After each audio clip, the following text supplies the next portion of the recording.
जबलपुर के सिहोरा थाना क्षेत्र अंतर्गत ग्राम बैहर कला के गेहूं खरीदी केंद्र पर वहां के केंद्र प्रभारी राधे यादव द्वारा खुलेआम गुंडागर्दी और किसानों को परेशान करने के साथ साथ किसानों से कमीशन लेने का मामला सामने आया है।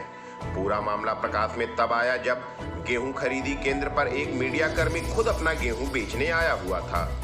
मीडिया कर्मी द्वारा जब खरीदी केंद्र पर 50 किलो 600 ग्राम की जगह 51 किलो 200 ग्राम तुलाई करने की और बाकी अनियमितताओं को देखते हुए सवाल उठाए गए तो केंद्र प्रभारी राधे यादव द्वारा उसे धमकी देने लगा।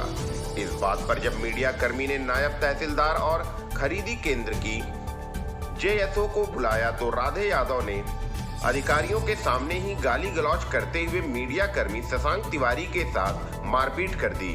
घटना के बाद मौके पर उपस्थित नायब तहसीलदार और जेएसओ अधिकारी ने तत्काल उचित जांच की बात करते हुए मामले को शांत कराया। मीडिया कर्मी शशांक तिवारी की शिकायत पर पुलिस ने केंद्र प्रभारी राधे यादव के खिलाफ मामला दर्ज कर लिया है। वहीं इस मामले पर सिहोरा एसडीओपी ने कहा कि पूर्व में भी गेहूं खरीदी केंद्र प्रभारी के खिलाफ शिकायतें मिली हैं। जल्द ही पूरी जांच कर कार्यवाही की जाएगी। वीडियो बन रही है, मैं लाइव चल रहा है। मेरा दुनिया का छाप रहे हैं, मैं किससे क्या अनियमितता कर रहा हूँ, किस किसान को मैं परेशान। वो मैडम देख के जा रही है ना, वो देख रहा है। सुनो तिवारी जी, हाँ ये देखो, हमें न नौकरी को है, हम अभी बैठ जाए, हम अभी कहते हम जाके लिख के दया दे कि हमें खरीदी से हमें सिफत है, हमें नहीं करने खरीदी है। जो भी हम जमा करे देते, हम अपनी जान न देते हैं और तुम्हारे जैसे चोरन के हम पैसा न दे हैं।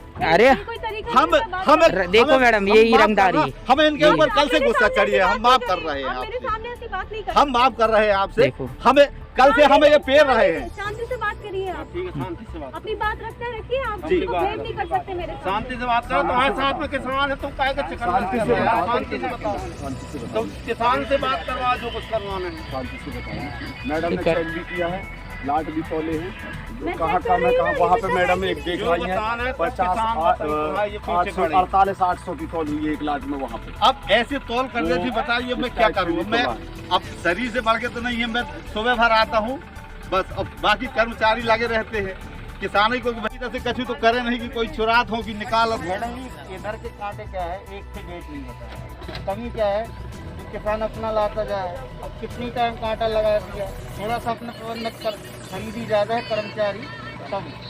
मैडम ये मेरे को दम दे रहे हैं, महिलाएं भेज रहे हैं मेरे को, मोबाइल रोक रहे हैं मेरा, महिलाएं भेज रहे हैं, मतलब मारा पीटी की तक हालत मेरे सामने कर रहे हैं। वो कह रहे हैं मेरे को कि मैं पैसा मांग रहा हूँ। यदि मैंने पैसा मांगा हो तो आप बताओ प्रूफ करके कि कितना मांगा है। गलत बोल रहे हो, मेरे को आरोप भी गलत लगा रहे हो। यहाँ पे खरीदी की जांच करना है, किसी एक व्यक्तिगत तौर पे किसी को ब्लेम करने नहीं आई हूँ, समझे आप? जी आप तो आप कर लीजिए मैम, मैं बिल्कुल अपने हिसाब से। जो आप लोग का जो कांटा होता है सरकारी वो लेके आइए, अभी मेरे को चेक करना है।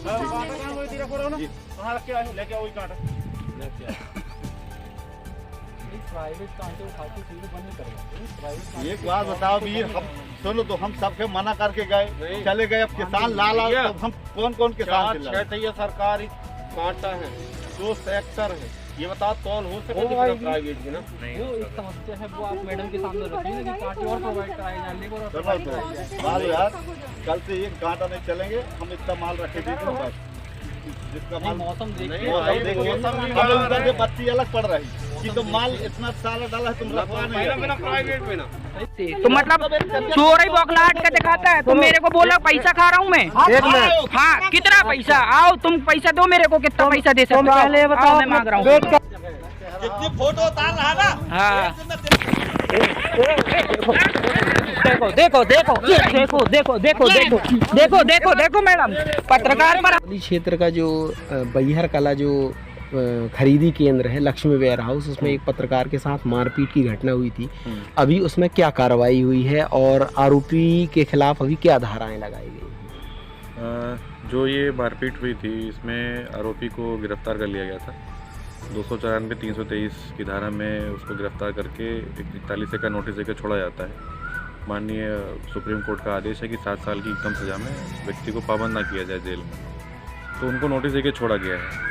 हालांकि जो ये मुद्दा है जिसके बारे में पता लगा है कि जो अनावेदक है इस मामले में, उसके ऊपर पहले से कई लोगों ने आरोप लगा रखे हैं कि समिति में तोलाई के दौरान काफ़ी अनियमितताएँ आई हैं और इसकी जांच जो है राजस्व विभाग भी अपने स्तर पे कर रहा है। तो मेरा निवेदन यही रहेगा कि अगर इसकी जांच की रिपोर्ट हमें मिल जाए तो उसके आधार पर जो भी कानूनी कार्रवाई होगी वो कर लें। अच्छा, किसानों की भी कुछ शिकायतें इसमें आई थी क्या कुछ लोग को कि मतलब ये लगातार धांधली कर रहा है और यहाँ पे मतलब गुंडागर्दी जैसी कुछ स्थिति बना रहा है वहाँ पे क्या? दरअसल ये शिकायतें मतलब मुझे लगता है कि हम सभी को जान पता है कि ये कई सारी समितियों में ये शिकायतें रहती हैं। जब भी तुलाई होती है धान की या गेहूँ की तो इस तरह की अनियमितताओं की बात आती रहती है। तो उसमें मेरा हमेशा ये टेक रहता है कि राजस्व विभाग या जो भी JSO उसके प्रभारी हों उनको उसकी एक कड़ाई से ऑनेस्टली एक जांच करनी चाहिए। वहाँ पर क्या हो रहा है, ऑनेस्टली ग्राउंड पे क्या रिपोर्टिंग है, उसके आधार पर अगर वो एक जांच रिपोर्ट बना के पुलिस को या कलेक्टर साहब को दे देंगे तो ऐसे लोगों के खिलाफ तुरंत कार्रवाई हो जाएगी। क्योंकि जो पूरी घटना हुई है ये राजस्व अमले के सामने हुई थी वहाँ पर, तो अभी कोई रिपोर्ट उन्होंने अभी दी है कि नहीं दी है अभी इसको लेकर? मेरी अभी जो नायब तहसीलदार मैडम है उनसे बात हुई थी इस विषय में, तो उन्होंने कहा था कि वो अपनी रिपोर्ट खुद बना के कलेक्टर साहब को भी भेज देंगे, उसकी कॉपी मुझे भी करेंगे। तो जैसे ही मुझे वो कॉपी मिलती है उसका संज्ञान लेते हुए मैं कोई ना कोई कार्रवाई करूँ। सर, खरीदी प्रभारी राधे यादव की साफ तौर पर गुंडागर्दी देखी गई है और प्रशासन के सामने किसी पत्रकार को मानना अपने आप में बड़ा मामला है और ये गुंडागर्दी है साफ तौर से। तो सर इस विषय में जो आपके इस मामले में अनावेदक रहे हैं राधेश्याम यादव, उनको थाने पर भी राधेलाल यादव उनको भी थाने पर भी बुलाया गया था और थाना प्रभारी के द्वारा भी उनको समझाया गया है कि इस तरह की चीज़ें दोबारा उनके क्षेत्र में ना सुनने में आए, जिसके लिए थाने पर बैठा के उनको समझाया गया। अब इस मामले में अगर आगे जो जांच होती है उसमें उनके खिलाफ और भी कुछ तथ्य मिलते हैं तो आगे और कार्रवाई करनी चाहिए।